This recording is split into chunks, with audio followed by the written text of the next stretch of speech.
So this is something new that I'm trying, so bear with me a bit. Might be a bit amateurish, but I kind of want to give this a go.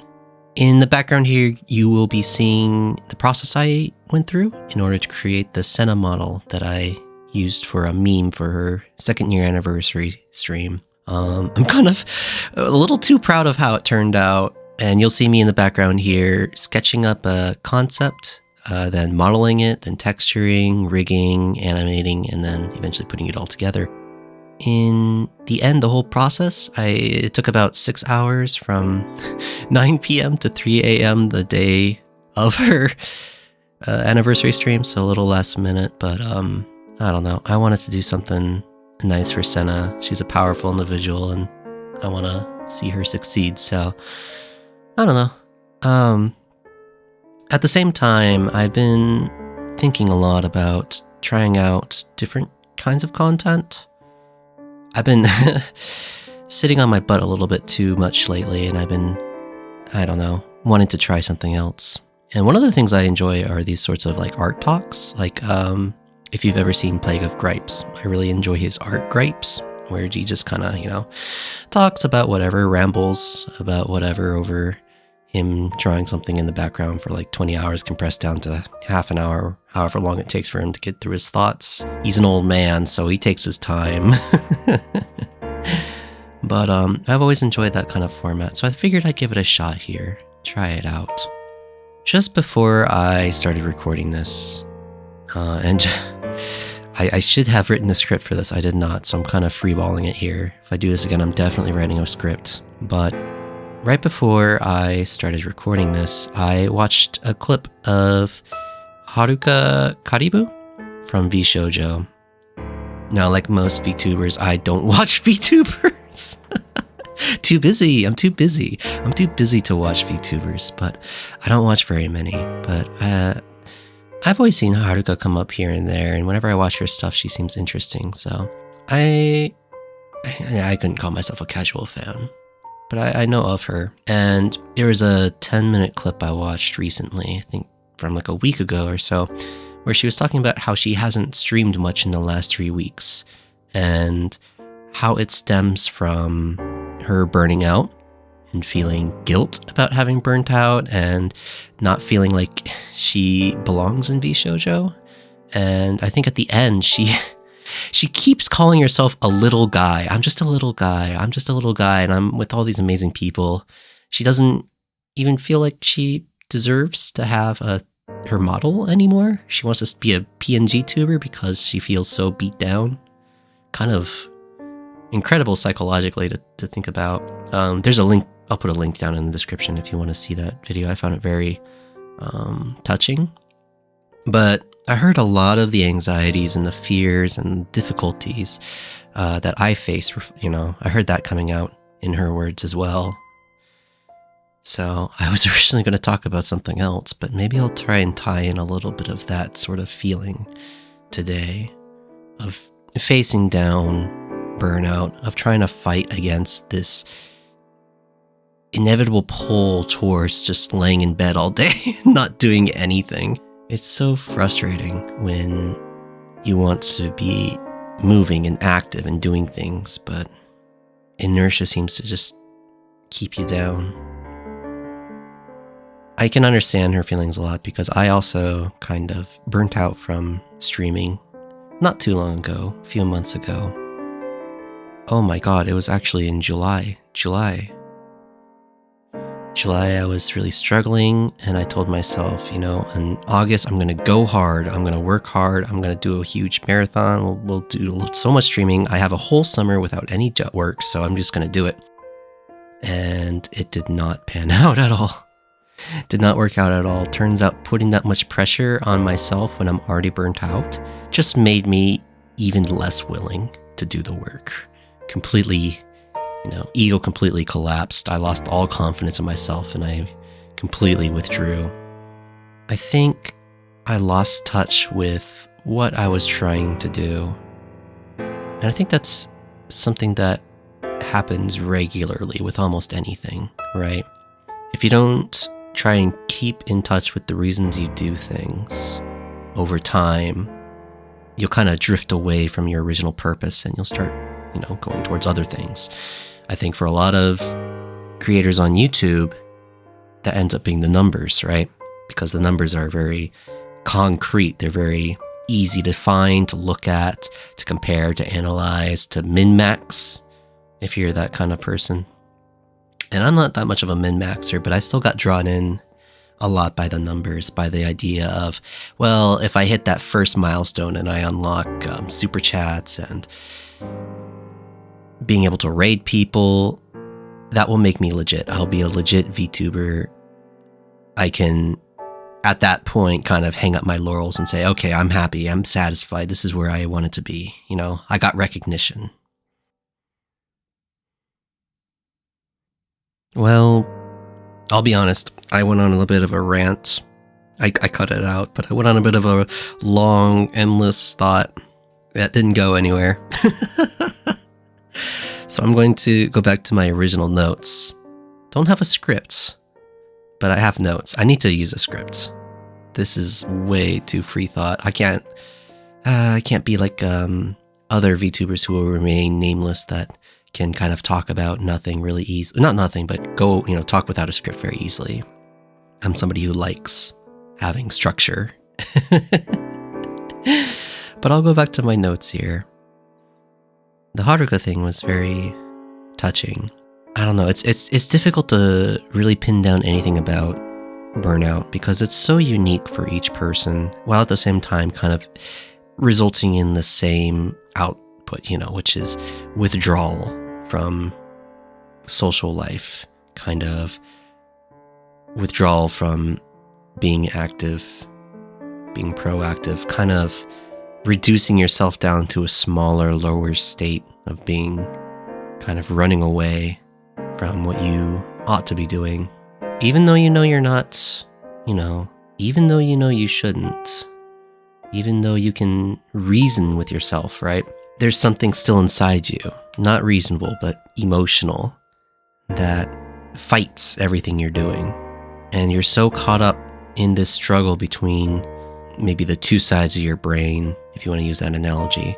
You're so caught up in internal struggle that any sort of energy you have left over from this constant fight, you are, just eating and doing laundry is a little bit more than you have available for you. I don't know. That's a topic for a different time. I was not going to talk about burnout this time around. My apologies. I got so off topic. What I wanted to talk about today instead was actually about the difficulty of starting things.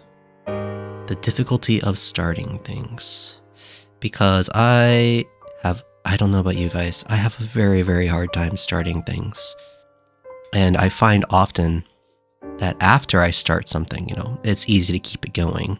And it usually makes me feel better. But it's just that initial hurdle to get over. God, this is so unorganized. But that's the joy of flavor, right? That's the joy of flavor. You get the scuff. You get the true scuff that lets you know that this is the genuine thing. It's like you can have that nice factory-made orange juice that's perfectly pulpless. Or you can get the homemade stuff. It's got the pulp, but it's also got the, genuine orange in it.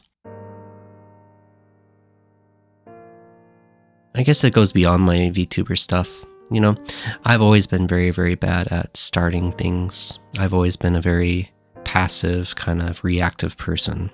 Not a great way to live your life, I think. So, I think learning how to get started on things is ironically, a good start to improving yourself. For me, I've found a good formula of getting work done. I've actually found one, not that long ago, and it's been working for me for like 3D modeling and other things. The formula for me has been wake up or go to sleep early after work, wake up at around 11, 12 p.m., and then I get the magic formula, the magic combination of Mountain Dew and Monster. And I'll drink the Mountain Dew first, and I'll get started in the work. And then as soon as I touch that Monster, usually it's been about like an hour or so, and I can get swept right into that flow state, the emptiness, the void. And I can stay there for like a number of hours, and I get good work done. been doing that for a few weeks now, and it's been working out way too well. So I'm pretty happy that I've been able to find that way of getting work done.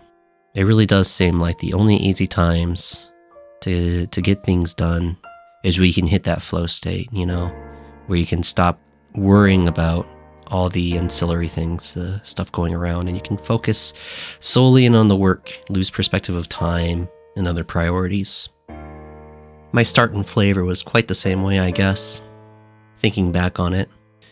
When I first saw that Pippa stream with the AI models, or the AI characters, I should say, generated, I remember seeing the Mina model and just wanting to rig it. It wasn't even to really get recognition from anyone else. I just wanted to rig it real quick and post it at Pippin Twitter and see her reaction. I've done stuff like that before to get a reaction out of her, and I found that kind of interesting. That's maybe a story for a different time. I've always found there's something about my brain that it always forgets that people exist, right? And so I'm always surprised when, oh, wait a minute, I can actually interact with people and they give me something back that I'm not expecting. So I wanted to see what Pippa's reaction was, right? So small kind of goal, like let's just rig this model and see what happens. And of course I started posting on Twitter, got in contact with the other Flavor members, and then it started getting whipped up into something bigger than it should have been. I remember making like the little tweet advertisement, I guess, for the model, and Pippa made a big deal out of it on Twitter. And I remember that night I could not sleep at all. I kept rewatching that video where she was going over the Flavor stuff, like all the Flavor content that had just come out in the last 4 days. I remember watching that over and over and over and being completely obsessed with it. Like, the numbers were outrageous, right? The reactions from people in chat were hilarious. And maybe that's when I got addicted to the idea of becoming a VTuber. But I remember after that point, there was a lot of pressure on me to actually deliver a model, right? And I got so nervous. I was basically pulling my hair out trying to get this thing done. I've said it before, but I remember one day, I think it was the day before Thanksgiving, I ended up going to the grocery store to get a sandwich, and I ran into a friend there, and like I was just like very like I was like, okay, I have to do this for the model, I have to do this, I have to do this. My brain was just like in complete work panic mode, and my friend tried talking with me, and I was just like completely out of it. In retrospect, I wonder if he thought I was like high or something. Like, I just got a sandwich from the grocery store and I came back. I had like no appetite. I took one bite and I spit it back out in the sink, and I put the sandwich down and I went back to work without eating. Like I was a mess. I was so stressed out about it. Maybe that's why I don't like the Flavor anniversary. That reminds me of how much stress I went through at the beginning. In the end, I think it was worth it. I was able to put out something that, while scuff, I was happy with. But I've done a few things since then I'm also proud of. I'm kind of actually having the same struggle right now with my current project. So right now I have 2 big projects. One is a live 2D, can't talk about it. I haven't started it, but that's very soon I'm going to start on that. Other one is 3D models. Can't talk about that one either, but that one, hard cap, 2 weeks, it'll be done. In that one too, I just kind of started on a whim, right? I was like, okay, I want to see if I can do this in 3D modeling. And I kind of was shocked by my own ability to get things done, I guess. Like I was very happy with the way that things were progressing. And so because of this, my imagination on what the thing could do, expanded. I started having project creep. I started making new plans, expanding things out. And now I feel very nervous about doing any work on it. I wonder if it reminds me a bit of that original Mina Vanilla project at the start of Flavor, because I just realized I didn't explain anything about, oh man, if you don't know who I am, you're going to find this talk all very confusing. I apologize. But I think the same thing happened with the Mina Vanilla project. I started out on a whim. I want to see if I can do this, maybe for a small reason. I want to get a reaction out of people. I want to see what happens. Actually, yeah, it's exactly the same. I want to get a reaction out of this specific person, so I'm going to do this. And then I kind of get a little bit of project creep, a little bit of expanding of like, kind of like as I get into the project, I'm like, oh, I could do this. It's actually coming out nice. I want this to look good. And then all of a sudden I'm stuck in this paralysis of like, well, I can't fuck this up. This is a thing now. It's not a whim anymore. This is a project. This is a proper project, and I have expectations for it now. And so, truthfully, it's been about 10 days since I've touched the 3D models. I could have been done at this point, but I had real life stuff going on, and so I have excuses. I can make excuses, but I was thinking about that. Maybe the fear of failure is making it hard for me to get started again on this project and on other projects, things I want to succeed at. The pressure to succeed is ironically the thing that's making it impossible to succeed. But yeah, things were a lot easier when I was just acting on a whim. And when I'm in the flow, when you're in the artistic flow, you're in it, you're doing, you're not thinking. I mean, you're thinking, but in like a different way. So really the entire difficulty comes in starting, in trying to get past that initial hump of, okay, I need to work on the project, but I can't get too, worked up about it, because then I will get nervous and I will hold back and I won't try it. I'll procrastinate, blah, blah, blah.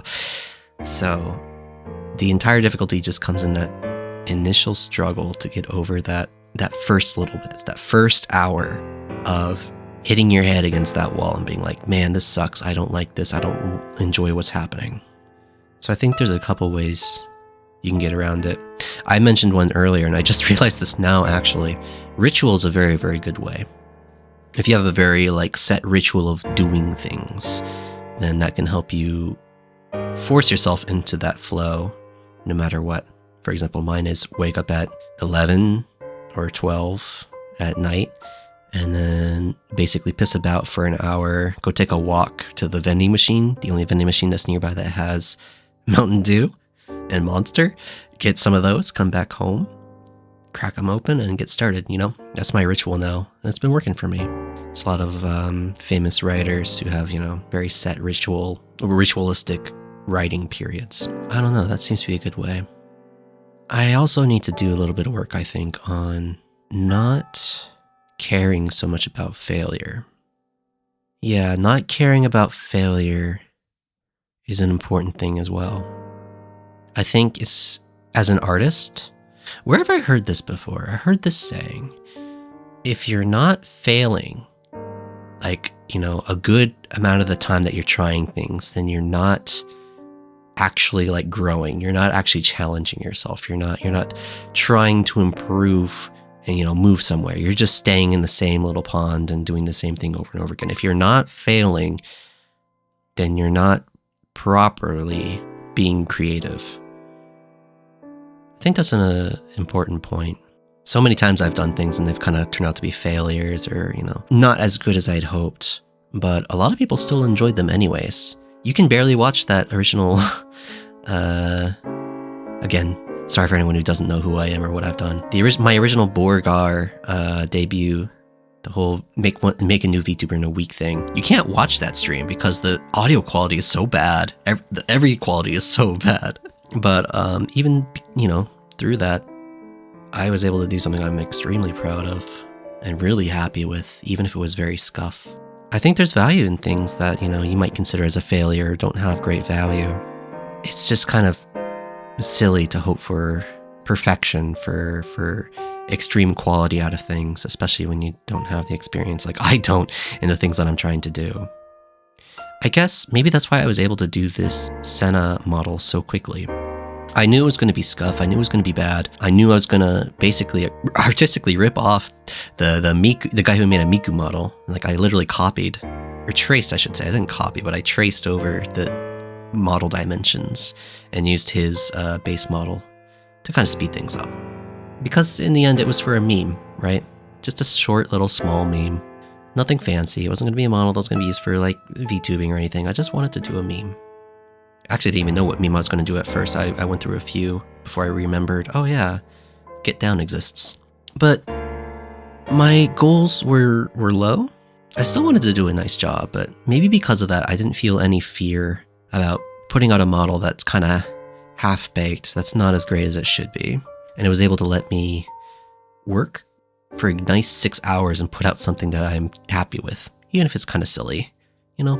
In a lot of ways, I think that sort of silliness, that sort of playfulness, I think that's core to what flavor is. I've said this to a lot of people. God, I feel so bad for anyone who doesn't know what flavor is or any of this stuff. But from the very start, I've always told people, I think from the very start, maybe not from the very start, but I've said this for a while now. I consider flavor to be like a big old sandbox, right? There's no sort of like barriers to entry if you want to try and do flavor stuff. If you want to, use the tag, put your name on, do whatever, yeah? So I consider it a giant, maybe playground, probably sandbox. It's a giant sandbox. And you can, plop down in your own little corner. You can make your own castles there. You can play with the sand, do what you want. That's, make your little corner your own. And then, if you want to, you can eventually get up from that sandbox and you can go somewhere else. You could leave the playground. You could find a different, you could go to the swings or something, It's just a sandbox where you can kind of do what you want to do. And so because of that, there should be a wide creative freedom that you should be able to feel in this sandbox. It's your corner. You can do what you want. It's okay if people, come and they want to hang out, or if they don't, It's just experimental, I guess, is the idea. And I'm starting to wonder if I've lost that experimental approach. Certainly I did when I got into numbers too much, when I really wanted to hit those watch hours and I wasn't actually even doing the proper streaming to ensure that I would. Like if I had just kept persevering and actually regularly streamed instead of irregularly, I would have made it easy. But for some reason, I've just got it in my head, this idea of the way I should be, the way I ought to be, and got too caught up in it. Since then, haven't been very active. There's been a lot of time I've kind of just been laying in bed or doing nothing. But lately I've been really enjoying 3D modeling. Been finding new outlets for creativity. I'm trying out something like this. If I like the way this turns out, maybe I'll do more in the future, but I'm definitely going to script. I can't talk without a script. Oh God. I think getting caught up in the results more than a process is not productive at all. So, an anecdote I really enjoy. An anecdote. I wrote that down in my notes. That's not a natural way to talk, is it? Let me tell you an anecdote. Friend, I have an anecdote for you. There's a book I really enjoy. I actually might have it here. Oh God, fingers crossed if I have it here. I love this book. It's called Art and Fear. It's by David Bales and Ted Orlin. It's just, talking about the creative process. But in this book, what do they call it? The Parable of the Pottery Class? I mean, I think it's genuine, right? It's a genuine idea. It's just a little bit fancy to call it parable. There was a college professor, I believe, of a pottery class, and they were kind of like, I don't know, they were bored one year, so they decided to do an experiment with their class. They took the class and they divided it in half, right? Half students in one, group and another group with the other half. The first group, the teacher said, okay, for this semester, all you got to do, your entire grade rests on one piece. Not the anime, but like you're going to create one pot that will your entire grade will be based on. So just make it as good as you possibly can. Just aim for the best one possible. And to the other group, he said, your final grade will be completely based off of volume of pots. So you need to create this many pots by this date. And it doesn't matter the quality, just make as many as you can. I shouldn't need to tell you which of the groups improved faster, right? It was the volume one. While the group that was focused on the quality of the pot, the one single pot, and then try to refine it and make it as good as possible, or just spend their entire time worrying about this one stupid pot. The other group was just making pots over and over and over and getting experience with the pots, so they were improving much quicker. There's another example that I've tied this anecdote. Another example I've tied this anecdote to, which is a little bit more modern. A few years back, I remember there being a race in getting over it between Pecora and Noelle. And I think I might have talked about this before.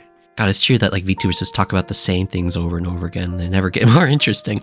But basically about the same thing happened, right? In the race, like they both practiced a lot before the race, and Pecora just trounces Noelle. Like, it's not even close. But if you look at their approach, what Pecora would do is she would, when she practiced the speed run for getting over it, she would always finish the whole run, no matter what. She'd go from the start, she'd go to the finish, and then she'd start over. And she, did that over and over and over. And what Noelle would do when she would practice was she would go until she made a big mistake. And she's like, okay, well, I really want to get this part right. So she'd restart.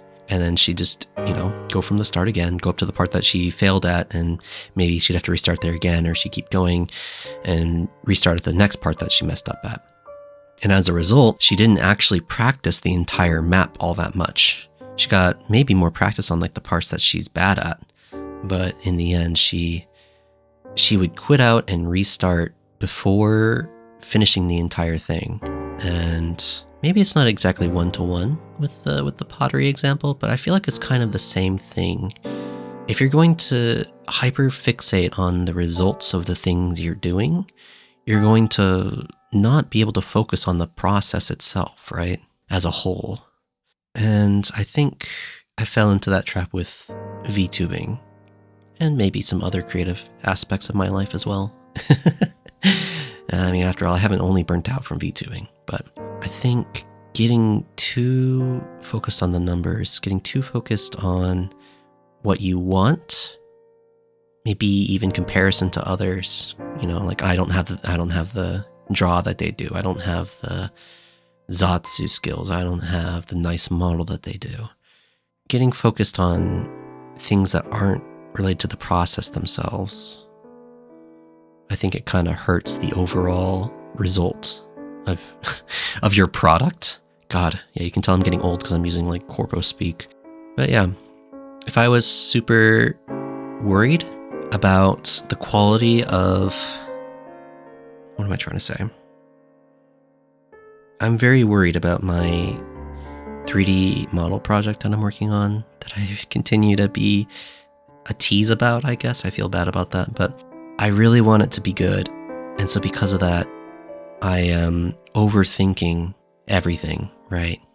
Whereas, compare it to like the Sena model, I was able to throw that together in 6 hours and it looks actually not that bad. It looks pretty okay.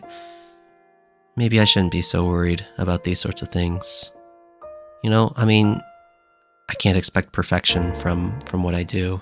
And it's really only by doing things that you can improve, right? Like I can squint at my model and be like, this could be better, this could be better, this could be better.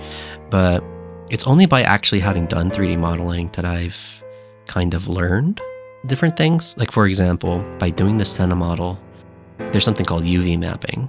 It matches up your textures to your 3D space in your models. And the Sena model, like the skin that I used for that, has really nice UVs. So it's kind of just because, it's only because I, busted my butt and just like worked through it and didn't care about the quality all that much that I was like, oh, wait a minute, this is what nice UV is like. And my UV on my other models is terrible. So that helped me understand that a little bit, right? And then for rigging as well, I've struggled a lot with rigging in this model, in every model I've done.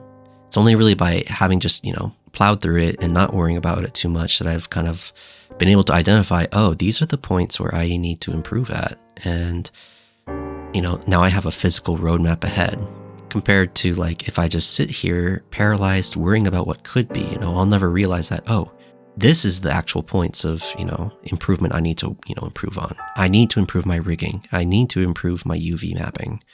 It's not really textures or the 3D modeling itself that's, the worry points. But it's only by actually committing to the creative process that I can actually get to the point where I can improve, right? I'm too serious of a person. I hope you can relate with that, but I am far too serious of a person.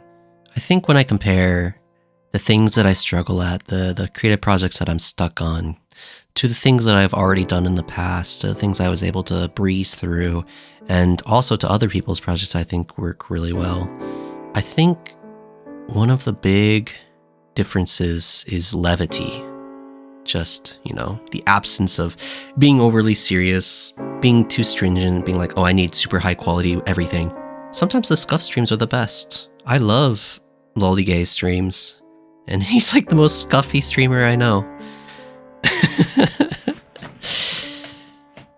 Yeah, the more I think on it, the more it seems that being silly is kind of a good approach to building up the amount of volume of content you need to actually improve at it and, reach the quality that you really want. Ironically, kind of the serious goal of becoming a better 3D modeler, becoming a better VTuber, becoming a better Zotsuer. The best approach for that is probably to abandon the hope of becoming a better one and just kind of being silly with it, right? It's just do something that's entertaining for yourself and for others, because that energy and abandoning the tunnel vision of having a lofty, important goal might kind of give you the freedom to kind of just do more experimental, interesting things. I don't know. I'm still thinking about it. But I know the stuff I get serious about, I tend to get caught up on and stuck. And the things that are like more free flow and spontaneous, like this Sena model and meme, like the dry ramen wrap I made like a year ago, those things seem to go over well, very quickly, easily, and I like them. Maybe the key to things is just to meme a bit harder. Thank you for listening to my podcast.